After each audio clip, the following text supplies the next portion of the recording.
With every new region, every new Archon quest and every new world quest, there is one question that always pops up.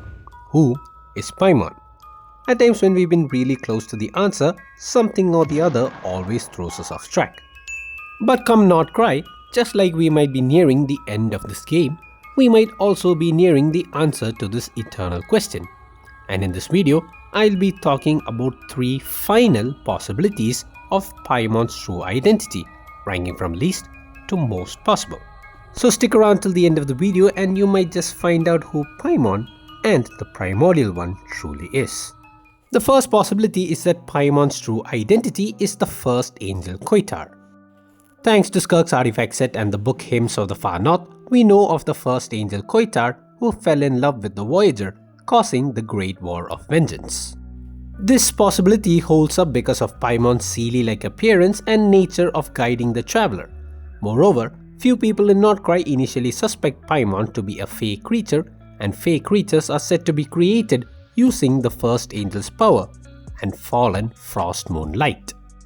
Although weak, this could suggest a connection as to why Paimon resembles a Seelie and has 3 moons on her cape.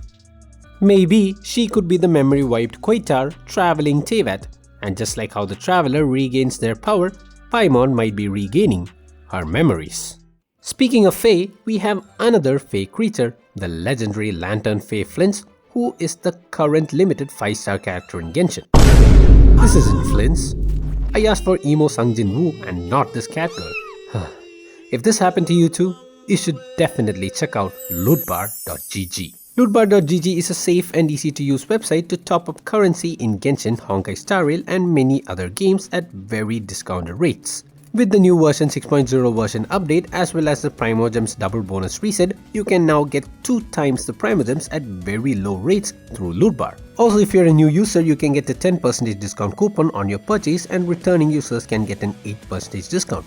All you gotta do is select the pack you want to purchase, enter your UID and server and get the Primogems in minutes, making it super safe and reliable, which is probably why it's got thousands of 5-star reviews on Trustpilot and is trusted by favorite content creators like Dukaja, Teyvat Times, Jello Impact and hopefully me. So if you're planning on purchasing Primogems to get Flints, then look no further and check out lootbar.gg using my referral link in the description below. On to the video. Now the second possibility is all thanks to Nod-Krai's Song of the Welkin Moon teaser, which tells us about the Dragon King Nibelung, who made 3 moons rise from the earth. So from this we now know that the 3 moon sisters were created by Nibelung, who was the original ruler of Teyvat. Speaking of Nibelung, somebody related to the Dragon King in-game is none other than the reincarnated Hydro Dragon, Neuvillette. And an interesting detail about Neuvillette that's been bugging us for so long is this upside down Triquetra. And as you all probably already know, from Honkai Impact III we know that the upright Triquetra represents imaginary and the imaginary tree, of which the world of Teyvat is already confirmed to be a part of. And by now we have also heard of this fact that since a normal Triquetra represents imaginary, maybe the upside down Triquetra could represent real or original, meaning that if the normal Triquetra represents an imaginary or fake god, the upside down Triquetra could represent a real or original one. This would make sense if we consider the heavenly principles as the fake god who overthrew Teyvat's original god, that is the Dragon King Nibelung. This would also associate Nibelung with the upside down Triquetra and the heavenly principles with the upright Triquetra, and would also explain why the shades all have normal Triquetras on their design while Neuvillette is associated with the upside down one. Now the fact that Paimon's design has 3 moons like the moon sisters who were created by Nibelung, as well as the upside down Triquetra, which as we just learned is also related to Nibelung, makes me wonder if Paimon really could be related to the Dragon King Nibelung and not the heavenly principles. Something interesting to support this is the fact that Genshin in Chinese translates to original god. While in my older videos I had speculated Genshin to be related to the moon sisters, from what we have just learned, Genshin could be more related to the Dragon King Nibelung, who is the original god of Teyvat. And whose crown is it that we see atop the logo of Genshin Impact? Paimon's. To further add to this, I've seen people point out that the center part of Paimon's crown looks like a dragon from above. While this might be a bit tough to figure out, the question is, considering all what we just learned, how could Paimon even be related to the Dragon King Nibelung? Now this is where things get tricky. Maybe Paimon could be a part of Nibelung that didn't get corrupted by the abyss. But why this part would be in the form of a white-haired floating child is something we cannot answer. This would also give us more insight on why Paimon is able to guide us through Teyvat, because Nibelung was literally the god of Teyvat. This also brings up the possibility that just like how the Traveler is regaining powers throughout Teyvat, maybe Paimon too could be regaining powers. Powers that once belonged to the lord of this world, the Dragon King Nibelung. Also, if Paimon is indeed a part of Nibelung that didn't get corrupted by the abyss, it would also help us explain Paimon's abyssal immunity, which was stated back in Natlan. While I feel this is a great theory, the only thing that throws me off is the name Paimon. Why would a fragment of the Dragon King have the name of an Ars-Goetian demon, and why would that very fragment resemble heavily with the Four Shades, who also have Ars-Goetian demon names? This brings us to our last and final possibility for Paimon's true identity. If you have watched my previous video on the book Hymns of the Far North, towards the end of the video I had discussed something regarding the Primordial One and Paimon. In the book, the Primordial One is referred to as Pitkamunen, Lord of the Seven Calamities. Now in the Chinese name for Pitkamunen, which has 4 characters, if you remove the second and fourth character, it reads as Paimeng, which is the official Chinese name of Paimon. This brings us back to something we have been suspecting for a very long time, that Paimon could be a part or a fragment of the Primordial One. Now this would help us explain a lot of things, primarily Paimon's abyssal immunity. The celestial nails we see were brought down from Celestia to cleanse the abyssal corruption on Teyvat, and suspiciously enough, these celestial nails look exactly like the cuffs on Paimon's sleeves and boots, and even have the very same constellations coming out of them. And just like how the nails cleanse the abyssal corruption, Paimon is immune to it. Secondly, Paimon's resemblance to the Four Shades. Now this is something that has been discussed far too many times now. Paimon's ability to disappear in and out of space could be attributed to a power similar to that of the Shade of Space, Asmodee. Paimon being the only one who moves when we access the game menu and stop in-game time could be attributed to a power similar to that of the Shade of Time, Istaroth. This also brings the possibility of Paimon's crown being similar to that of Istaroth's, resembling a clock with the centerpiece being the shorter hour hand combined with the longer minute hand. Now as for Paimon's similarities with the Shade of Life, although not concrete, many have noted that Paimon's hairstyle is kinda similar to that of Naberius, who was the Shade of Life before getting devoured by Rhine-Daughter. And as for Ronova, the Shade of Death, I feel since we do not know how old Paimon is or how long she could live, if she were to be immortal, we could attribute her to the Shade of Death. But the problem is, aren't all shades essentially immortal? Even Kandrians are immortal, even Zhongli and many others as well. Using that to associate Paimon with the Shade of Death is nothing sort of a reach. But this is where things get even more interesting. As we all know, the 4 shades have originated from the heavenly principles, and they rule over different aspects like time, space, life and death. But the question is, are the shades limited to each aspect? Allow me to explain. The first example, by Ronova enforcing a curse of immortality on the Kandrians, doesn't it mean that she also granted them eternal life? Shouldn't it be possible that this could be something that the Shade of Life is also capable of?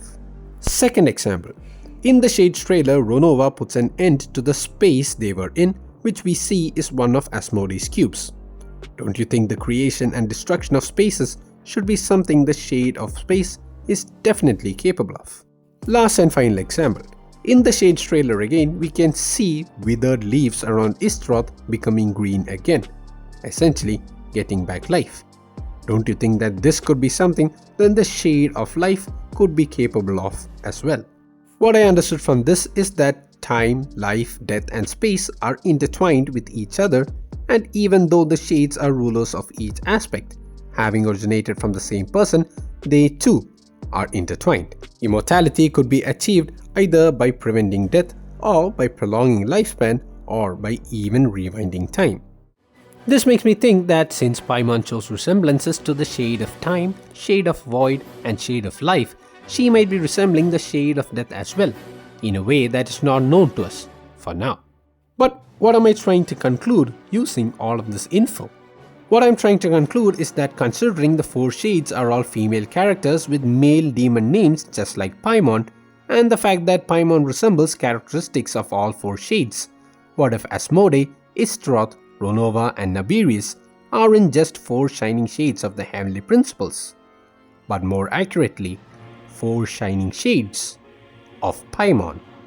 Now when you interact with the crafting table in-game, it mentions 4 elements out of the 7: Earth, Water, Wind and Fire. Now these have been suspected to be the elements of the 4 shades, and considering what we learned through the game so far, the Shade of Life could be Hydro, Shade of Time could be Anemo, and the Shade of Death could be Pyro. Now I'm not here to debate whether Shade of Space could be Geo, but I'm here to talk about a philosophical concept in alchemy called the Alchemical Wedding. This is a very complex concept followed in many religious traditions and is rooted in Carl Jung's analytical psychology and hermetic alchemy. The basis of an alchemical wedding is for humans to transcend the duality of gender and being, that is male and female, human and divine. It is also described as the union of opposing forces like the sun and the moon, the conscious and the subconscious, the Red King and the White Queen. Combination of these 2 parts is said to create a third, which is far greater than the 2 separate halves. And get this, some mythological examples of an alchemical wedding are that of Ardhanarishwara, who is the merged entity of Lord Shiva and Goddess Parvati in Hinduism, Cupid and Psyche in Greek mythology, and also Fanes. This just blew my mind, because what if the heavenly principles or the Primordial One or Fanes in Genshin, who is described as androgynous, is also the result of an alchemical wedding? What if there is a male and female counterpart in Genshin whose union resulted in the formation of the divine being, that is the heavenly principles? And what if that female counterpart for this union is actually Paimon? I mean, just think about it. Paimon is described to be akin to the moon by an Aranara and also has 3 moons on her design. What if the sun mentioned in the alchemical wedding is the male counterpart and the moon is Paimon, the female counterpart? And what if this male counterpart is the Red King and Paimon is the White Queen, because her color pattern is white and she even has a crown?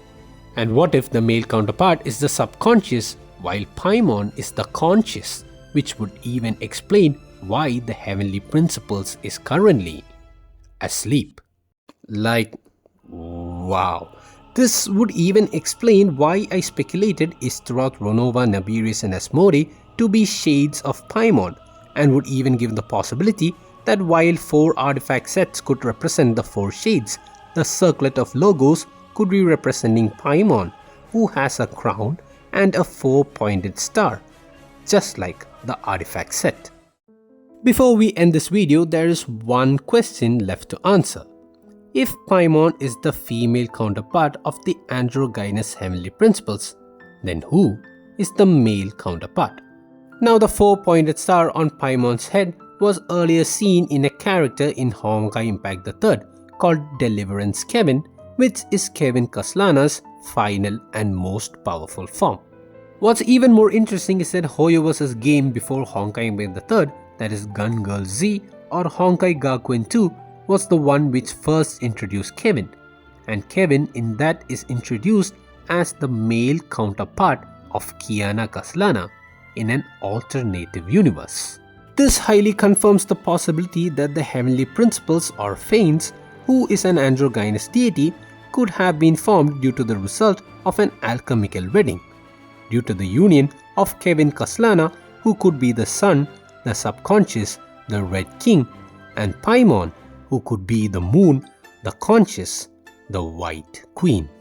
This also gives us a possibility that the traveler's journey in Teyvat might end with Paimon, the conscious, reuniting with Kevin Kaslana, who is the subconscious, resulting in the heavenly principles, finally waking up.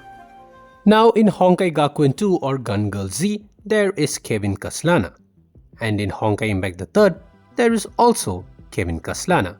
And in Honkai Star Rail, there is Finan, whose real name has been revealed to be Kaslana. So the question is there a Kevin Kaslana in Genshin Impact as well?